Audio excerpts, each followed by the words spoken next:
每一天牧师甲你做伙祈祷。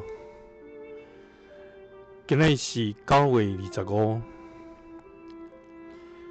诗篇12篇第5节安尼讲：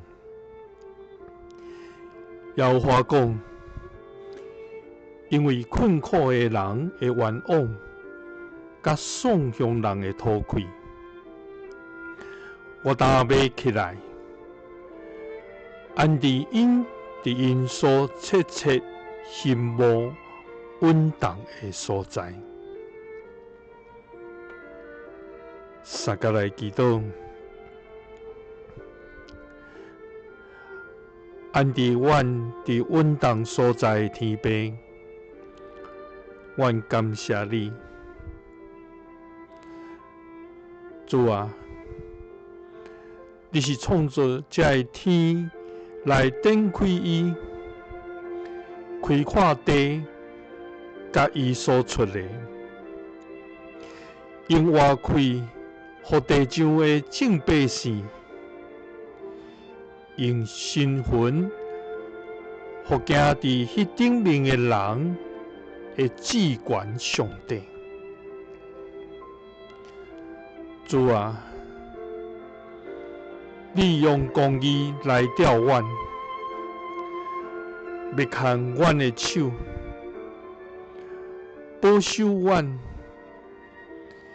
因为你要做阮的坚固石盘甲保护。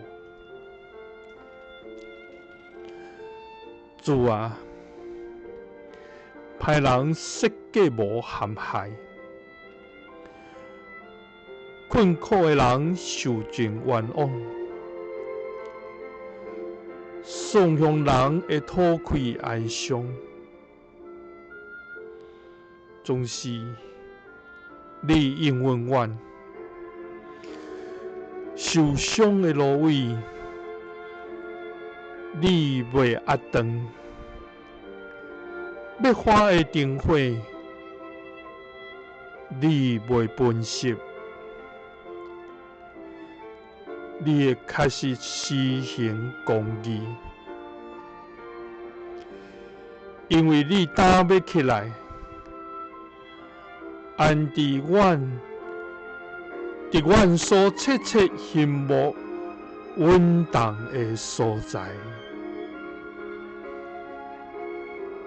祈祷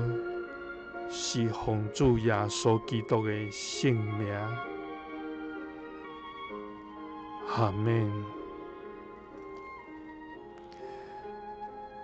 感谢主，伊是困苦人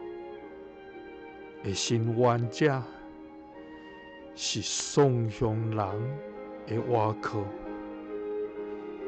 伊的确要起来，安置咱伫所切切心无稳当的所在。耶稣听你，赐你平安。